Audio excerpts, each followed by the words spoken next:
Pride and Prejudice by Jane Austen, Volume 1, Chapter 8.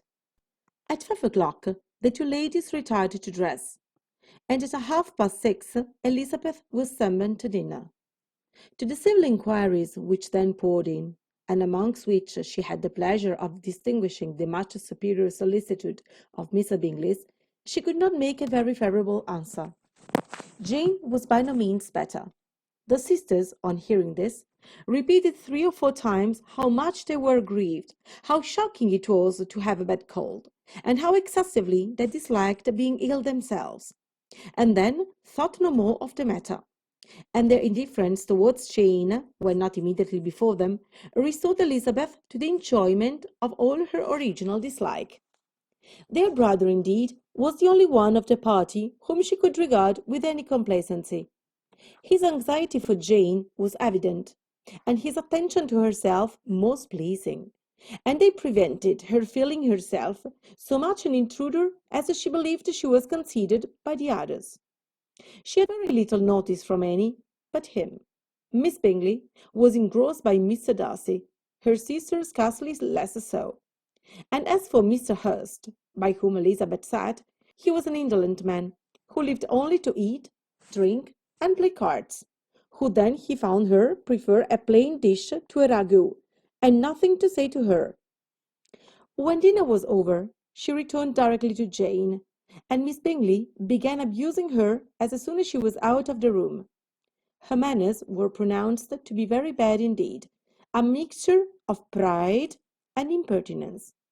She had no conversation, no style, no taste, no beauty.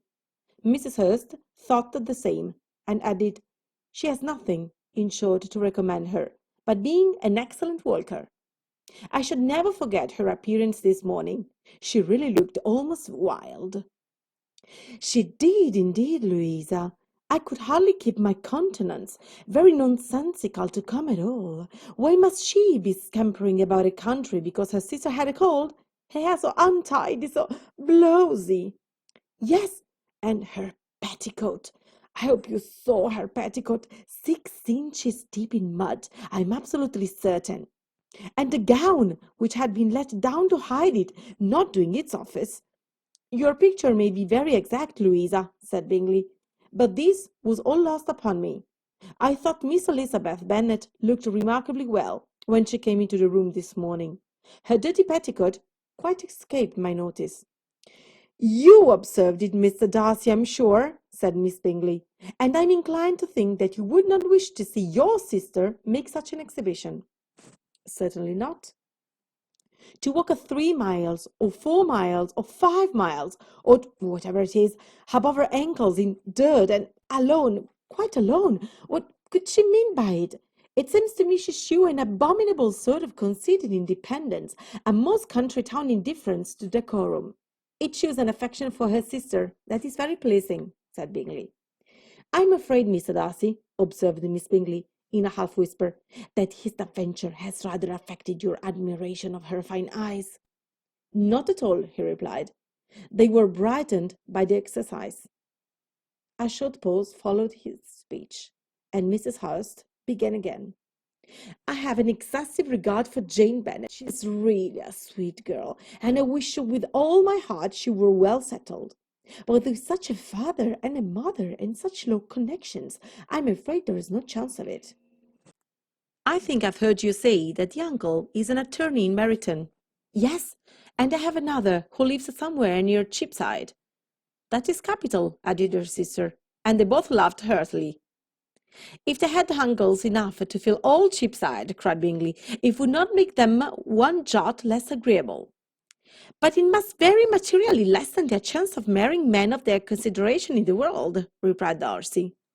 To this speech Bingley made no answer, but his sisters gave it their hearty assent, and indulged their mirth for some time at the expense of their dear friend's vulgar relations. With a renewal of tenderness, however, they repaired to their room on leaving the dining parlour, and sat with her till summoned to coffee. She was still very poorly, and Elizabeth would not quit her at all, till late in the evening, when she had the comfort of seeing her asleep, and when it appeared to her rather right than pleasant that she should go downstairs herself. On entering the drawing-room, she found the whole party at loo, and was immediately invited to join them. But suspecting them to be playing high, she declined it, and making her sister the excuse, said she would amuse herself for the short time she could stay below with a book. Mr. Hurst looked at her with astonishment. "Do you prefer reading to cards?" said he. "That is rather singular." "Miss Eliza Bennet," said Miss Bingley, "despises cards. She's a great reader, and has no pleasure in anything else." "I deserve neither such praise nor such censure," cried Elizabeth. "I'm not a great reader, and I have pleasure in many things." "In nursing your sister, I'm sure you've pleasure," said Bingley, "and I hope it will soon be increased by seeing her quite well." Elizabeth thanked him from the hearth, and then walked towards a table where a few books were lying. He immediately offered to fetch her others, all that his library afforded. "And I wish my collection were larger for your benefit and my own credit. But I'm an idle fellow, and though I have no many, I have more than I ever look into." Elizabeth assured him that she could suit herself perfectly with those in the room. "I'm astonished," said Miss Bingley, "that my father should have left so small a collection of books. Oh, what a delightful library you have at Pemberley, Mr. Darcy!" "It ought to be good," he replied. "It has been the work of many generations." "And then you have added so much to it yourself. You are always buying books. I cannot comprehend the neglect of a family library in such days as these." "Neglect! I'm sure you neglect nothing that can add to the beauties of the noble place. Charles, when you build your house, I wish it may be half as delightful as Pemberley." "I wish it may." "But I would really advise you to make your purchase in that neighbourhood, and take Pemberley for a kind of model. There is not a finer county in England than Derbyshire." "With all my heart, I will buy Pemberley itself if Darcy will sell it." "I'm talking of possibilities, Charles." "Upon my word, Caroline, I should think it more possible to get Pemberley by purchase than by imitation."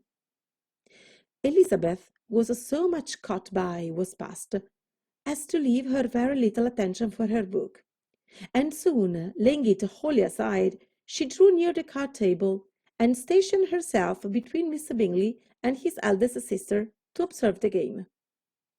"Is Miss Darcy much grown since the spring?" said Miss Bingley. "Will she be as tall as I am?" "I think she will. She's now about Mrs. Elizabeth Bennet's height, or rather taller."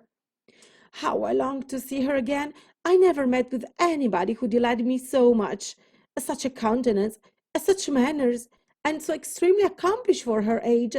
Her performance on the pianoforte is exquisite."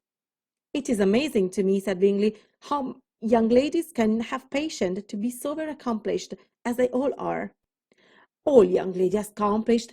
My dear Charles, what do you mean?" "Yes, all of them, I think.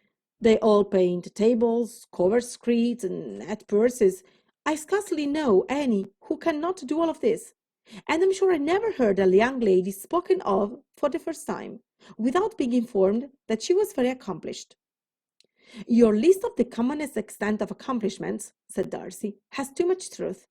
The word is applied to many a woman who deserves it no otherwise than by netting a purse or covering a screen.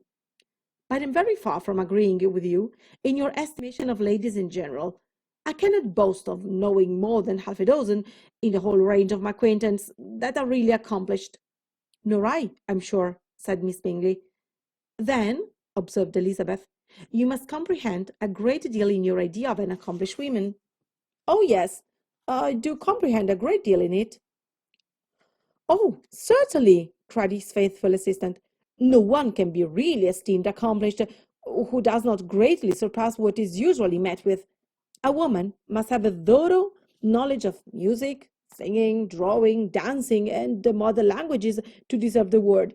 And besides all this, she must possess a certain something in her air and manner of walking, the tone of voice, her address and expressions, or the word will be but half deserved."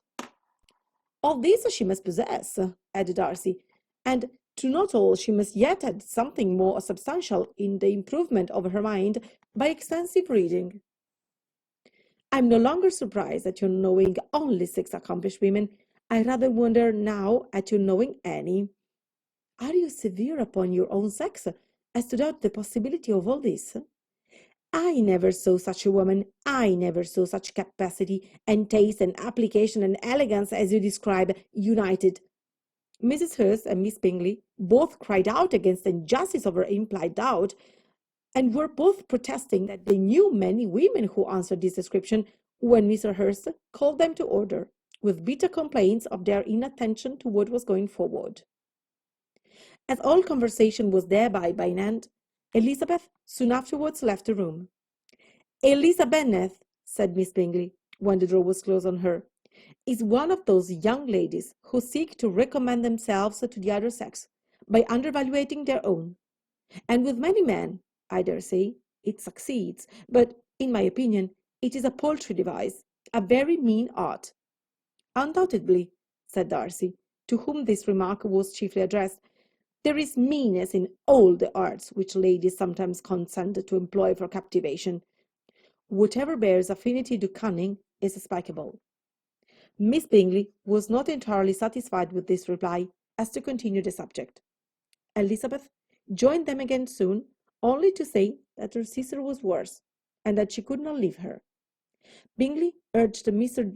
Jones's being sent for immediately, while his sisters, convinced that no country advice could be of any service, recommended an express to town for one of the most eminent physicians. This she would not hear of, but she was not so unwilling to comply with her brother's proposal, and it was settled that Mr. Jones should be sent for early in the morning, if Miss Bennet was not decidedly better. Bingley was quite uncomfortable. His sisters declared that they were miserable. They solaced their wretchedness, however, by duets after supper, while he could find no better relief to his feelings than by giving his housekeeper directions that every possible attention might be paid to the sick lady and her sister.